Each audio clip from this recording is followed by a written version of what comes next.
U oorskou ons lewenspad. In U liefde en genade het U ook ons hand kom vat. Heer, uw leiding brengt bevrijding. Heer, het op mijn hand komt vat. Heer, het op mijn hand komt vat.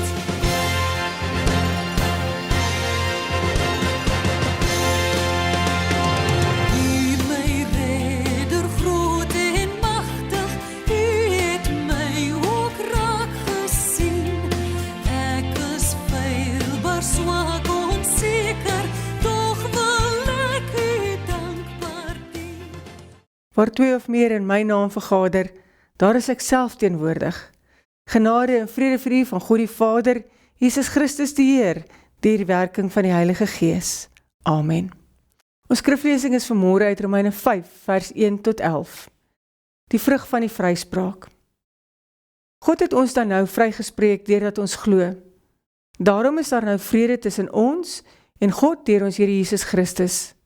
Deur hom het ons in die geloof ook die vrye toegang verkry tot hierdie genade waarin ons nou vasstaan. En ons verheug ons ook in die hoop om deel te hê aan die heerlikheid van God. Dit is egter nie al nie. Ons verheug ons ook in die swaar kry, want ons weet, swaar kry kweek volharding, en volharding kweek egtheid van geloof, en egtheid van geloof kweek hoop. En die hoop beskaam nie, want God het sy liefde in ons harte uitgestort deur die Heilige Gees, wat hy aan ons gegee het. Toe ons nog magteloos was, het Christus immers reeds op die bestemde tyd vir die goddeloses gesterwe. 'n Mens gee tog nie sommer jou lewe prys nie, selfs nie vir 'n regverdige nie. Ja tog, vir 'n goeie mens sal iemand miskien nog die moed hê om te sterwe, maar God bewys sy liefde vir ons juis hierin, dat Christus vir ons gesterf het, toe ons nog sondaars was. Aangesien ons nou vrygespreek is op grond van sy versoensdood, staan dit soveel vaster, dat ons deur hom ook van die straf van God gered sal word. Aangesien ons, toe ons nog vyande was, deur die dood van sy seun met God versoen is, staan dit soveel vaster, dat ons, nou dat ons versoen is, deur die lewe van sy seun gered sal word. Maar dit is nie al nie. Ons verheug ons ook in God deur ons Here Jesus Christus, deur wie ons nou die versoening ontvang het. Ons lees net tot sover. Ons tema is vanmôre Golgotha verander alles. Geliefdes, daar word soms gesê dat daar sekere hoofstukke in die Bybel is wat so vol betekenis is, dat 'n mens eintlik nie weet waarom te begin nie. In Romeine 5 is so 'n hoofstuk.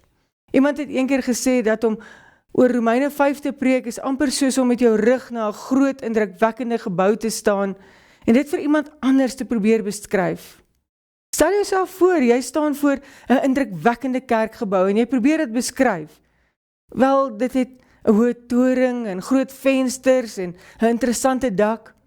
Maar hoe langer jy praat, hoe meer besef jy, jou beskrywing doen nie regtig reg aan die werklikheid nie. Die gebou is net te groot en te mooi, te indrukwekkend. Woorde skiet te kort om die impak daarvan te verduidelik. En so is dit ook met Romeine 5. Hierdie hoofstuk is soos 'n skatkamer van geloofswaarhede. Hier hoor ons van vrede met God, van genade, van versoening, van hoop en van liefde van God, wat in ons harte uitgestort word. Vandag, op hierdie 3de lydingssondag en lydingstyd, wil ons fokus op een groot waarheid, wat dwars deur hierdie gedeelte loop. Golgotha verander alles. Wat gebeur het aan die kruis van Christus, het die verhouding tussen God en mens vir altyd verander. En Paulus help ons om 3 dinge daaroor te verstaan. Ten eerste gee hy baie interessante feit, waarin ons nie so baie dink nie. Hy sê, jy staan heeltemal los van die kruis op Golgotha. Paulus begin met 'n waarheid wat baie mense verras. Want ek en jy moet verstaan, dat ons heeltemal los staan van die kruis op Golgotha. Ons het daar heeltemal geen bydrae enigstens gemaak nie. Dit het heeltemal los van ons gebeur. Paulus sê hier baie spesifiek dat Jesus vir ons aan die kruis gesterf het toe ons nog sondaars was. Aan die kruis op Golgotha sien jy die eindlose liefde en genade van God in aksie en jy het niks daartoe bygedra nie. Moet ek nie dink, dit was jou geloof wat daartoe aanleiding gegee het nie, want hier staan, God bewys sy liefde vir ons hierin, dat Christus vir ons gesterf het, toe ons nog sondaars was. Gaan lees weer 'n keer vers 8. En dit beteken in kort, toe Jesus aan die kruis gesterf het, was jy nog nie daar nie. Jy het niks daartoe bygedra nie. Jy het niks gedoen om dit te verdien nie. Dit het alles sonder jou begin.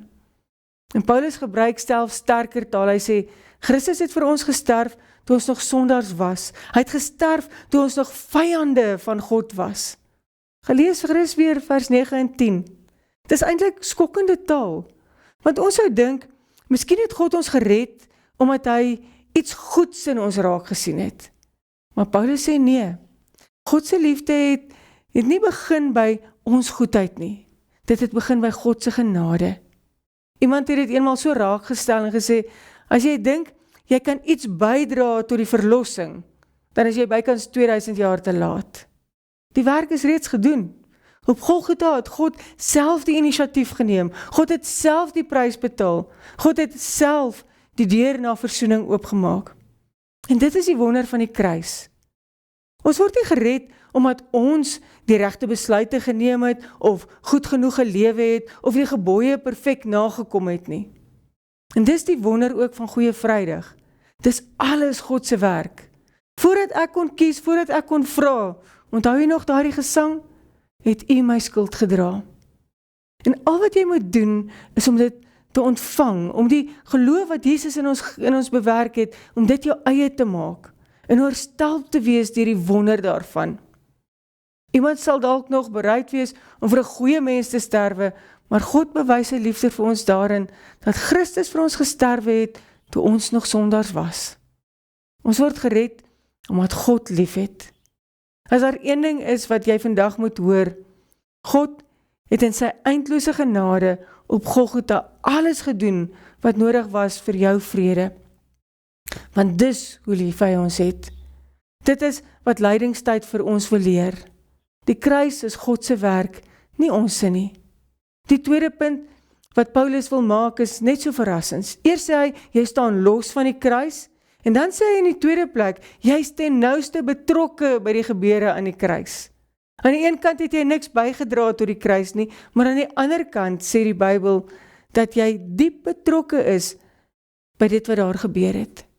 Paulus stel dit so in Galasiërs 2, daar so beklemtoon hy dit baie sterk, as hy sê, dat jy immers ook saam met Christus gekruisig is. Dit is 'n ongelooflike gedagte. In hierdie sin is dit so goed of jy het self aan daardie kruis gehang.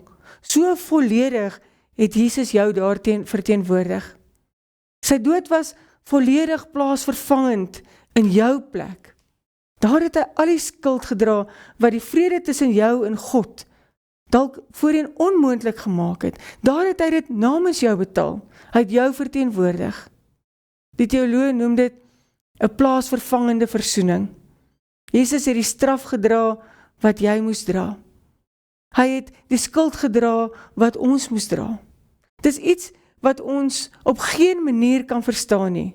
Net so min as wat ons verstaan dat Jesus dit daar volledig in ons plek gedoen het, sodat jy niks daartoe hoef by te dra nie.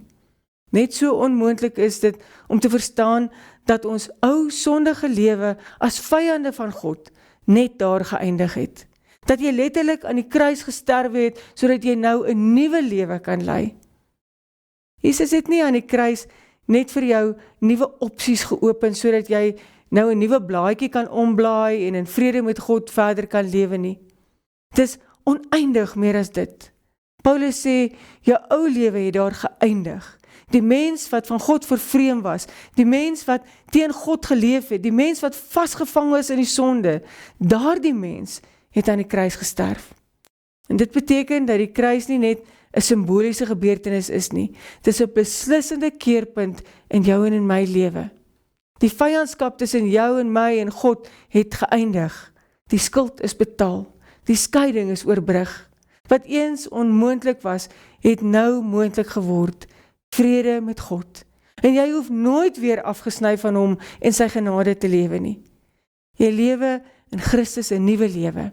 En jy het dit omdat jy saam met Jesus aan die kruis gesterwe het en saam met hom opgestaan het en vir ewig lewe.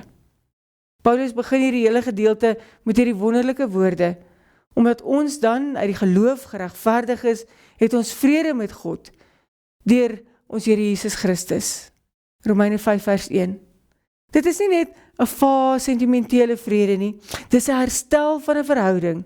Die vyand word 'n kind, die skuldige word vrygespreek, die verlore mens word huis toe gebring. Dit bring ons by die derde waarheid wat Paulus in hierdie Romeine teks met ons wil deel. Golgotha gee vir ons 'n nuwe toekoms. Jesus het nie gesterf net om ons sondes te vergewe nie. Hy het gesterf om vir ons 'n nuwe lewe te gee. Paulus sê in vers 2, deur hom het ons ook deur die geloof toegang gekry tot hierdie genade waarin ons vasstaan. Let op na die woorde, waarin ons vasstaan. Om aan te karring asof niks gebeur het nie, is die ergste vorm van ondankbaarheid wat ek my aan kan bedink. Christus het vir ons vrede met God bewerk, sodat ons weer regtig kan lewe. En dit is mos na alles presies wat Jesus die dag vir Martha gesê het na Lazarus se dood. Hy het gesê, ek is die opstanding en die lewe, wie in my glo, sal die lewe hê, al sterwe hy ook. En elkeen wat lewe en in my glo, sal die in der ewigheid nooit sterwe nie. Ons leef mos nie meer met hierdie onsekerheid nie. Ons leef nie meer met vrees nie. Ons staan vas in die genade van God. En dit beteken, ons lewe met vrede, ons lewe met hoop, ons lewe met vertroue in God se liefde. En selfs wanneer die lewe swaar raak, of wanneer daar siekte of hartseer of geweld of verlies is, dan sê Paulus, selfs swaar kry, kan nie hierdie hoop vernietig nie. Want God se liefde is uitgestort in ons harte deur die Heilige Gees. Met ander woorde, die kruis gee nie net vir ons vergifnis nie, die kruis gee vir ons hoop. Ons bestaan nie net meer met die swaard wat elke dag oor ons koppe hang, dat ons nie weet wanneer die dood ons gaan inhaal en wanneer ons lewe beëindig gaan word nie. Dis nie waarvoor Jesus gesterf het nie. Hy het sy lewe gegee om die grootste vyand van almal, die dood, se mag vir ons eens en vir altyd te verbreek.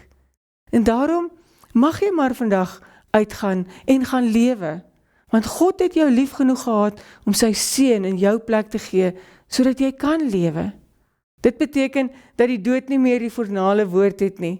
En daarom kan ons lewe, nie net oorleef nie, maar lewe met vreugde en lewe met vrede, lewe met vertroue, 'n lewe wat nie deur krisis en siekte en geweld en hartseer finaal vernietig word nie.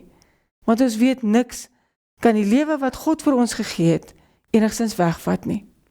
Ons sal lewe, al sterwe ons ook. Hy het die deur na God toe vir ons oopgemaak, sodat ons nou elke dag kan vasstaan in die genade. Ons mag elke dag die vrede geniet wat ons nou met God het, deur ons lewe met hom te deel en sy leiding te volg. Daarom sê Paulus uiteindelik, ons roem ook daar in God, deur ons Here Jesus Christus, deur wie ons nou die versoening ontvang het. Romeine 5 vers 11. Want Golgotha verander alles. Daar het God ons skuld gedra, ons vyandskap beëindig, vir ons vrede gegee en vir ons 'n nuwe toekoms oopgemaak. Die deur na God staan oop. Ons mag elke dag leef in sy genade. Ons mag elke dag leef in sy vrede. Ons mag elke dag leef in die hoop dat ons ewig veilig sal wees in sy hand. En daarom kan ons met vrymoedigheid gaan lewe, want Christus het aan die kruis daarvoor gesorg. Amen. Kom ons bid saam. Vader in die hemel, dankie dat U ons deur die woord opnuut herinner aan die feit dat U seun vir ons die verlosser is en dat U hom gestuur het. Dankie vir die swaar las wat U reeds van ons skouers afgehaal het, sodat ons die lewe kan hê. Help ons Here om geopende deure raak te sien en U daarin te volg. Dankie vir die liefde en genade en vir die vrede in ons harte. Amen. Ontvang nou die seën van die Here. Die genade van ons Here Jesus Christus en die liefde van God en die gemeenskap van die Heilige Gees sal by U bly en wees. Amen.